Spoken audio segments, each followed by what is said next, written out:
Il faut savoir ce que tu veux. Si c'est te faire aimer d'eux, apporte des bonbons. Mais le jour où tu viendras les mains vides, ils te traiteront de grand dégueulasse.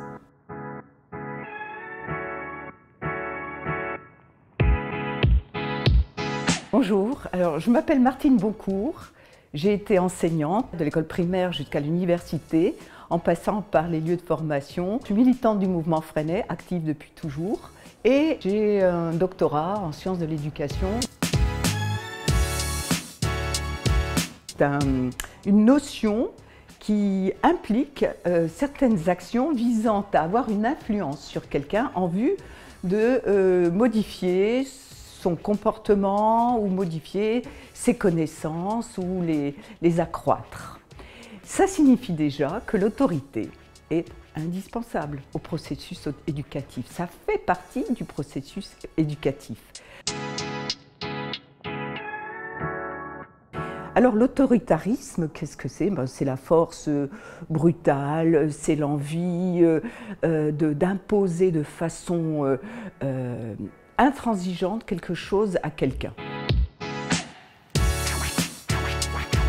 Faire autorité, qu'est-ce que ça veut dire? Ça veut dire être une référence. Référence pour le savoir? Oui, bien sûr. Mais alors référence dans quoi? Eh bien référence dans le comportement. L'authenticité de l'enseignant, c'est-à-dire qu'il ne doit pas chercher à frimer, à être en position de domination permanente, il ne doit pas chercher à séduire, il ne doit pas chercher à faire peur, il doit être lui-même. Il faut savoir ce que tu veux. Si c'est te faire aimer d'eux, apporte des bonbons. Mais le jour où tu viendras les mains vides, ils te traiteront de grand dégueulasse. Si tu veux faire ton travail, apporte-leur une corde à sauter, du bois à casser, des sacs à porter. L'amour viendra ensuite, et là n'est pas ta récompense. Deuxième point qui me paraît capital, c'est la reconnaissance. Reconnaissance mutuelle. Pour que les enfants nous reconnaissent quelque chose, il faut qu'ils aient confiance dans la personne qui est en face d'eux, dans l'adulte qui est en face d'eux. Il faut que ce soit une personne qui est debout. Et reconnaissance aussi de l'enseignant vis-à-vis des élèves, reconnaissance de leur capacité à apprendre, à créer, et comme dit Philippe Mérieux, foi dans leur éducabilité. Troisième point qui découle du premier, c'est la confiance.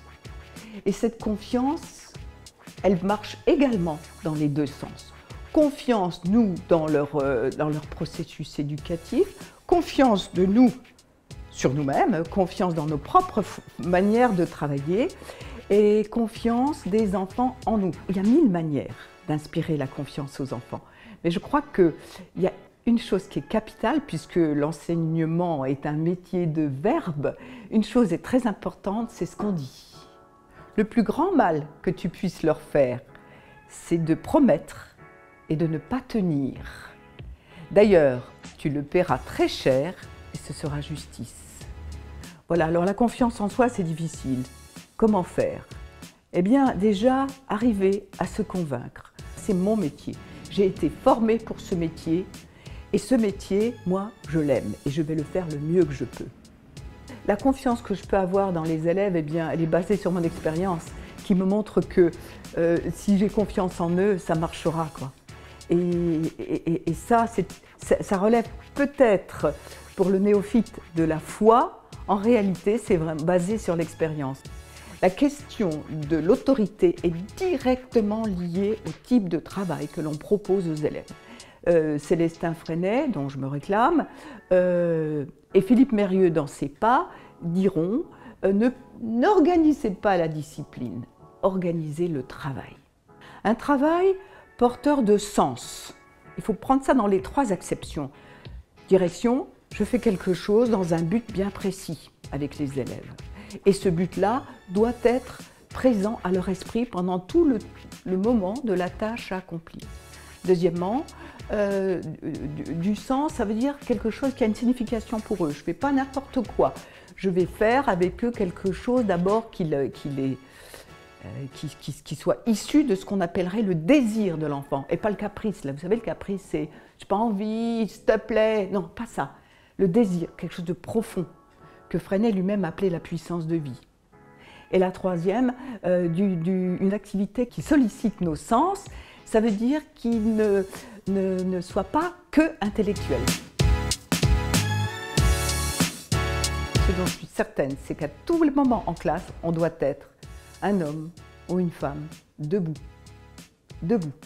Ça veut dire en qui l'enfant puisse avoir confiance, sur qui il puisse se reposer, se poser, enfin, dont il attend, en qui il ait une confiance absolue.